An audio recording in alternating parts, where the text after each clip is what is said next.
Hello, and welcome back to another episode of Expert Talks, the video podcast series presented by InnoVint, where we chat with wine professionals who are experts on everything you need to know on how to run a healthy, successful wine business.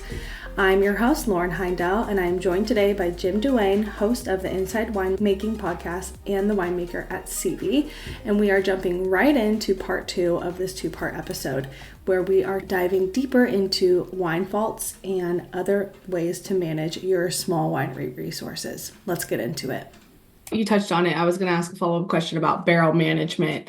How do you clean your barrels, make sure that they are not festering bacteria between vintages? Have you worked with ozone? Do you use sulfur? What are your top Yeah, go-tos? and I may get in trouble for this, but I think ozone's a joke when it comes to barrels. I think the physical structure of wood is not a clean, just easily sanitizable surface. You have crevices, and these cells are small enough that they get in the cracks and the nooks and the crannies in between the staves. If you're using ozone is a surface sanitizer. So anything it physically touches, like cell Brettanomyces, yeah, it may kill that cell, but is that ozone getting down, a couple milliliters down into the wood and all the nooks and crannies? And ozone is such a short half-life that it's kind of there and gone. So I don't think ozoning barrels does anything for Brettanomyces. I think it's kind of a joke. It can be useful for cleaning things like tanks and stainless steel and hoses and other equipment. And then also, I don't mean to like bag on ozone so bad here, but I've been to a lot of wineries and they have an ozone generator, and you can go up and you smell the water and there's no ozone in there. And I found a lot of ozone generators stop producing the amount they're supposed to, and so they come with a little test so you can check that they're up at like 5 or 6 ppm. And if wineries aren't checking, a lot of times they're just running cold water with no ozone actually in it. Yeah. So there's my rag on ozone. Hot takes. I Yeah, like but also it. I think you do need a strong sanitizing agent in the winery if you're dealing with Brettanomyces. Periacetic acid is kind of my preferred sanitizing agent. You can't use it on wood, but you can use it on your stainless steel and your hoses and your pumps and all your fittings and your lab equipment, all that sort of stuff. And that's really important because once you have some Brettanomyces in your cellar, you want to stop the spread to other wines. Again, this might be a tangent, but I've worked at a winery where we got this huge light that you lower into a Oh, the UV tank. light? Yeah. Yeah. Do you think those work, or do you think that they are? That's a good question. I don't have experience with it. I mean, the technology is simple. Like it kills the cells. So I think at that point you ask the question, like, is as long as stuff is being exposed to that light, it should sanitize. So again, a barrel may not be, a wood surface may not be as sanitizable as a, flat stainless steel surface. Yeah, yeah. I thought it was interesting, because you still have to clean the tank. Like you can't have organic Right. material in the tank Right. before you use the light, but it is that like extra step of, okay, this is purely sanitized, as sanitized as we could possibly get it now, and we're gonna go for harvest again. So, um, great. Should we go back to the table and pick up TCA? Oh, right. Yes. Yeah. So TCA it's a wine flaw, but it's not like I wouldn't call it a winemaker's flaw necessarily. Mhm. For the vast majority of TCA, so cork taint, trichloroanisole is the compound that causes this really gross smelling. Um, Baby I mean, carrot. yeah, it's it's often in baby carrots, that's right. But it's the real like noxious part about TCA is how powerful it is at such tiny infinitesimal concentrations. So not parts per million or parts per billion, but you can smell it. Most people can smell it below 5 parts per trillion. And some people all the way down to 1 part per trillion, which is just like unbelievably such Yeah. a tiny concentration. And so this often comes in on corks that people, so you may have a clean sound wine all the way through the life of the wine in your winery. And then you put the wine in a bottle, you cork it, you're done, and then it's infected in the bottle. The cork industry has done a great job over the past 20, 25 years of reducing the incidence of corks that have TCA. They've cleaned up their production facilities in Spain and Portugal. They've removed chlorine from the process because Chlorine is one of the agents. It's trichloroanisole, has three atoms of chlorine on it. So you want to remove, that's why wineries often don't have any chlorine, shouldn't have any chlorine in your winery. If you're using some sort of domestic water, municipal water with chlorine, you want to run it through a charcoal filter to remove the chlorine. But the more rare instance of TCA can happen in wineries. So you can have TCA, this very noxious molecule. So this is not a living organism like we were talking before with like Brettanomyces. This is just a molecule. It is created by some fungi, um, but it's often found in wood in a winery. And unfortunately, a lot of wineries, including all the ones I've ever worked on, have a lot of wood. It's pretty rare to find an all cement and stainless steel winery. It would be nice, but the reality is a lot of us have a lot of wood.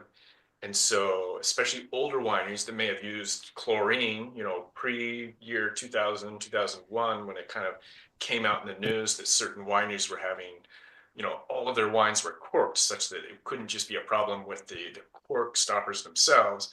But the wines were picking up some of this TCA in the winery. So every winemaker needs to be aware of this, to be watching for it, to be smelling for it. And there's some tests you can get, some test kits you can get from ETS, the labs, and you can do atmospheric testing.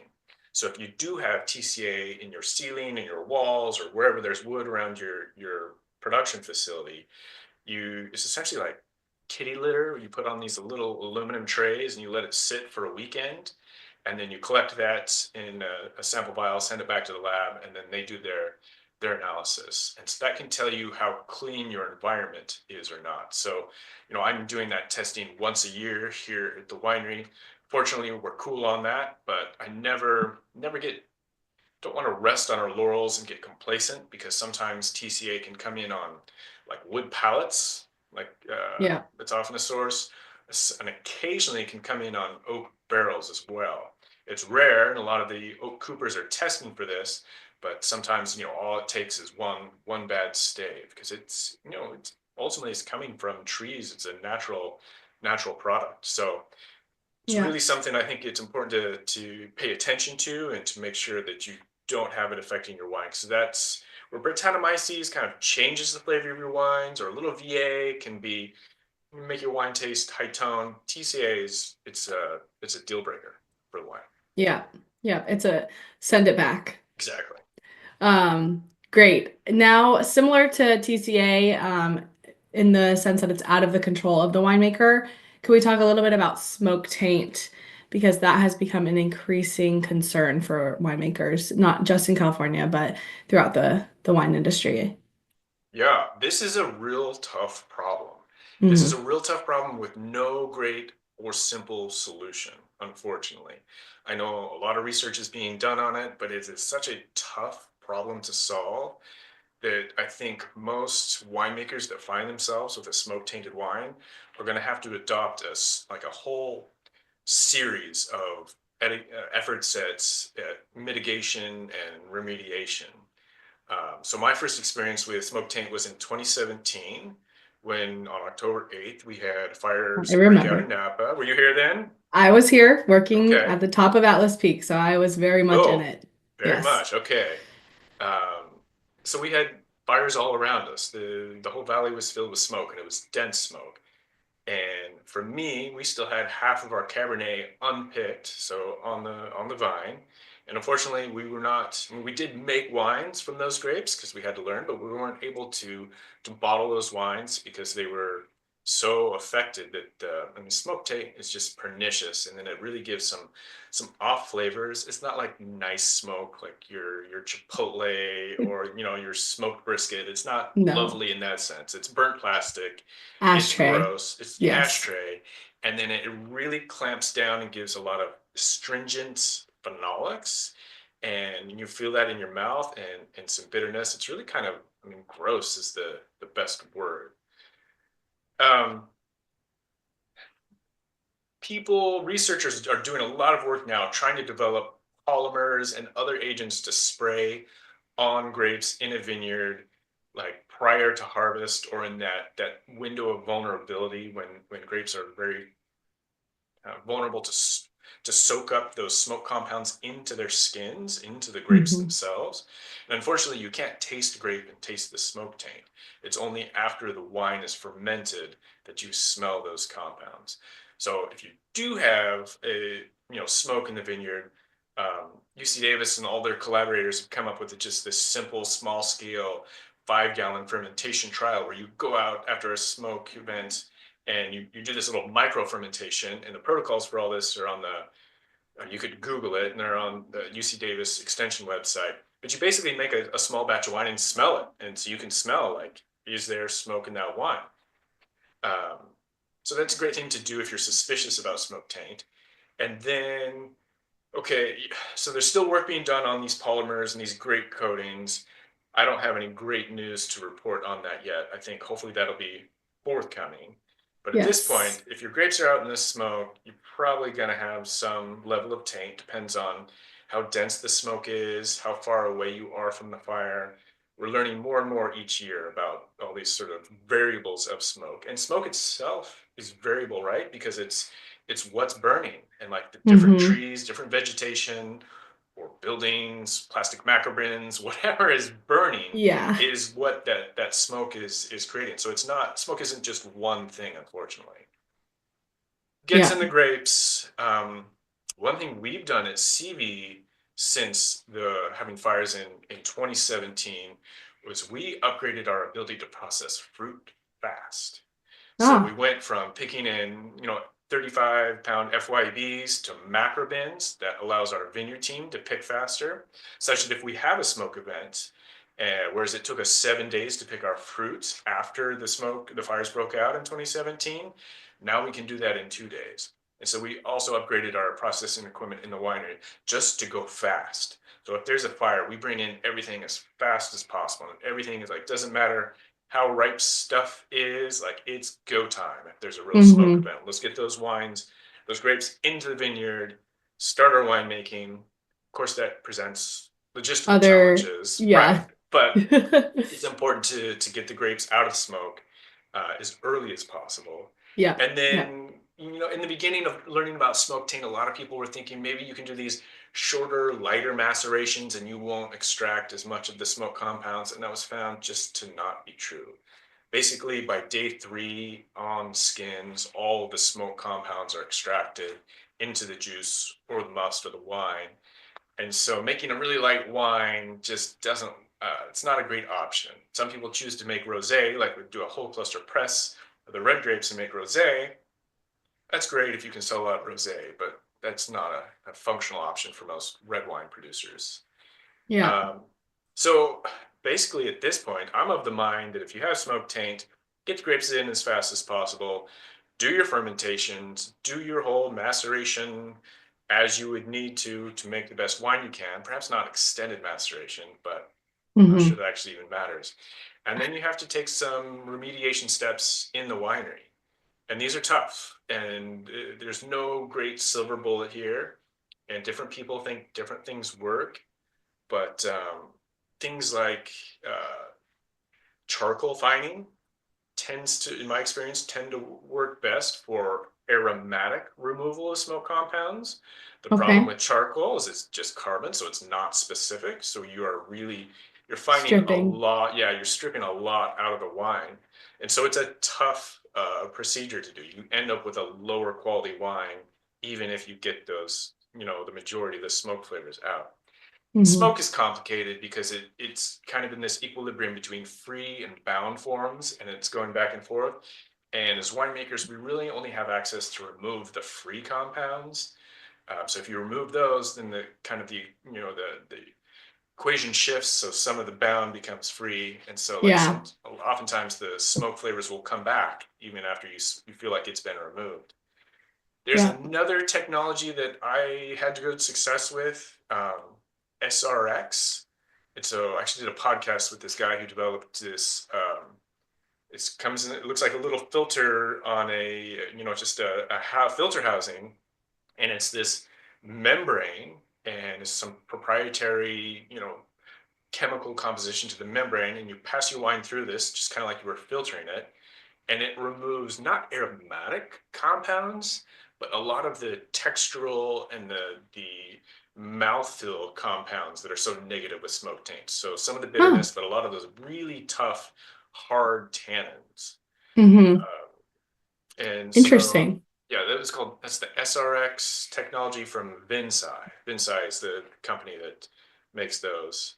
Have you And then, tasted any wines that have gone through that process? yeah, I mean, the cool thing is because it's based here in Napa, you can take your Yeah. wine down to South Napa where he's based. This guy, Jeff Morel, that designed this and has the equipment.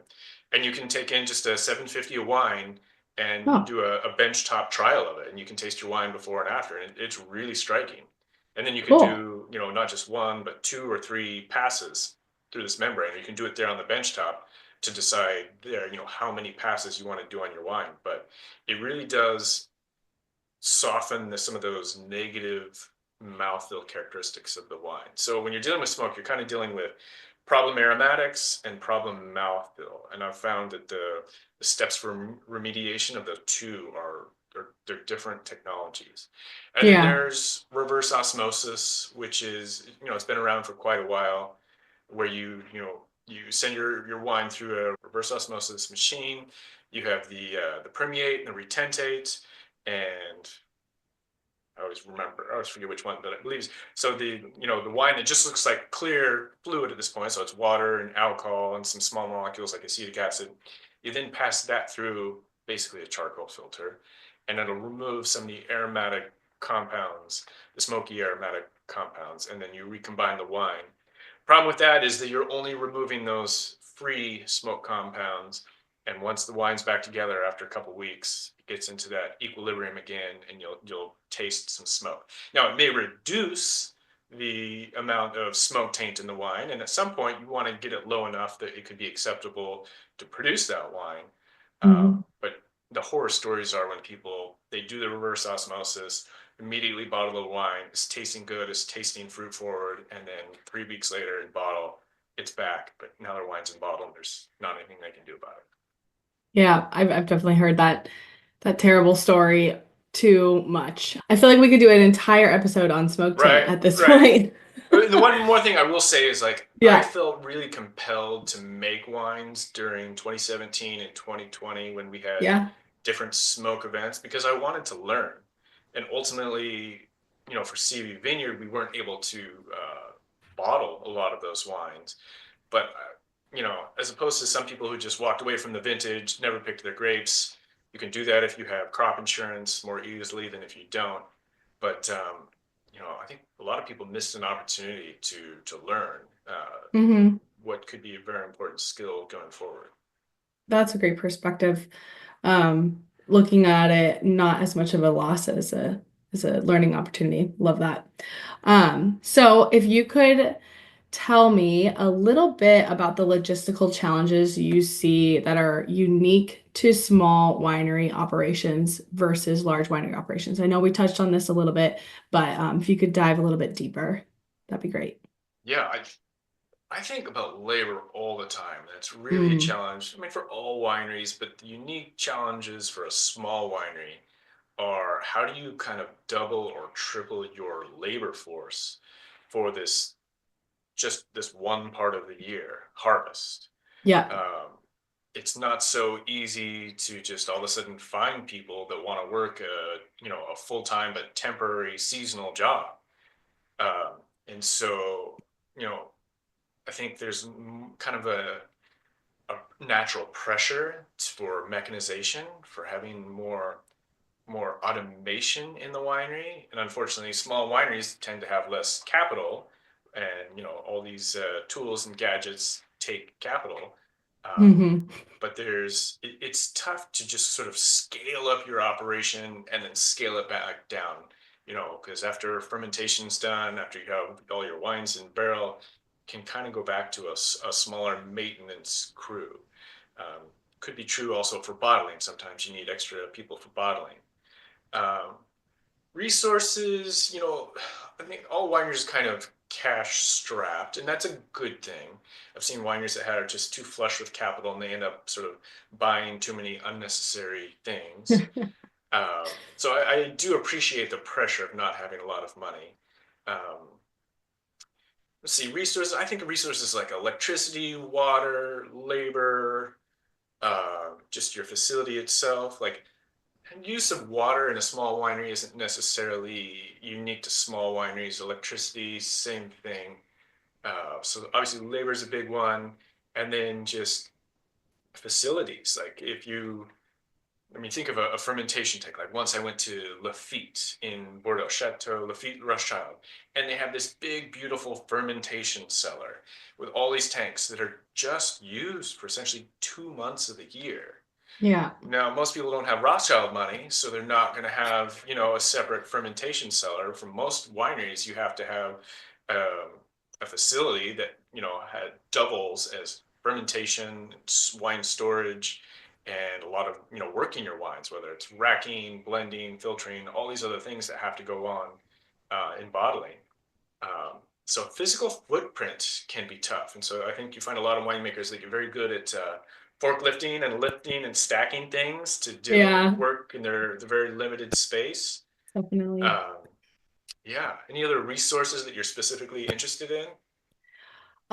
You sparked a question when you mentioned capital and like being strapped for capital. In your role, have you seen your company go outside for funding or like if they need them to invest in a new destemmer? How does your small winery kind of go about those kind of big purchases? It's a great question. And I think probably the most relevant way to think about it is just timing of cash flow. Hmm. So we have a wine club, like most wineries, and we ship in the fall and we ship it or the holidays and then again in the spring. And then there's that period from late spring all the way through the summer and early fall where we're not shipping any wine to the wine club. And so we have to have this kind of 6 month period without these infusions or these like bigger cash flow events. We do have some winery visitations, so there's some ongoing stuff. But wine clubs, especially wines that are kind of like most small wineries, really have DTC, direct consumer sales, is more of a part of their business plan than selling into wholesale, which maybe evens out the cash flow over the year.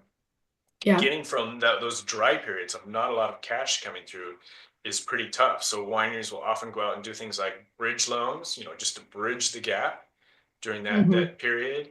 And so you have to be very smart about not only how much money you're going to spend, but when you're going to spend that money. So I think planning and have some of that, that operational organization and thinking about the cycles of the year, not only winemaking, but cycles of sales are really important to small wineries that are probably going to be more beholden to uneven cash flows throughout the year. Yeah.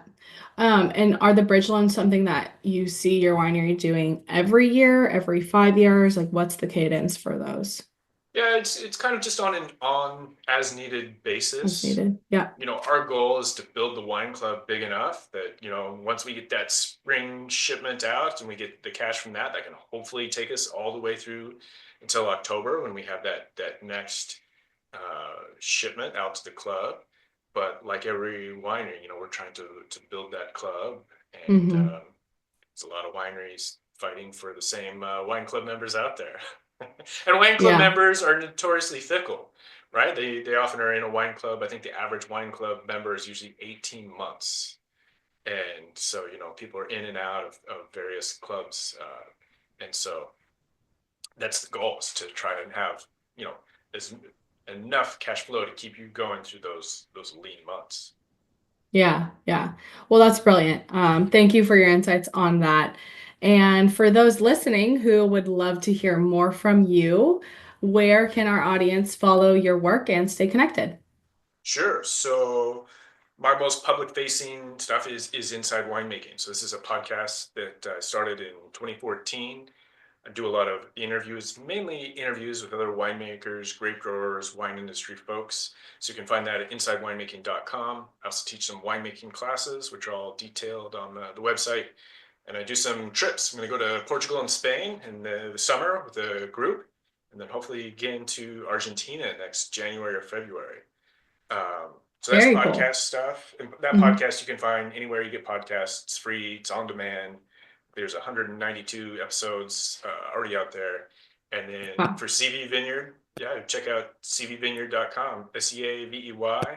And if you're up in Napa our way, please come visit. It's really, really kind of stunning, beautiful site. We make some great Cabernets. Yeah, definitely. I can vouch for that. I've been to CV. It's very like all in one. The farm is right there, the vineyard's there, the tasting room's there, and then there's Jim. So it's pretty cool.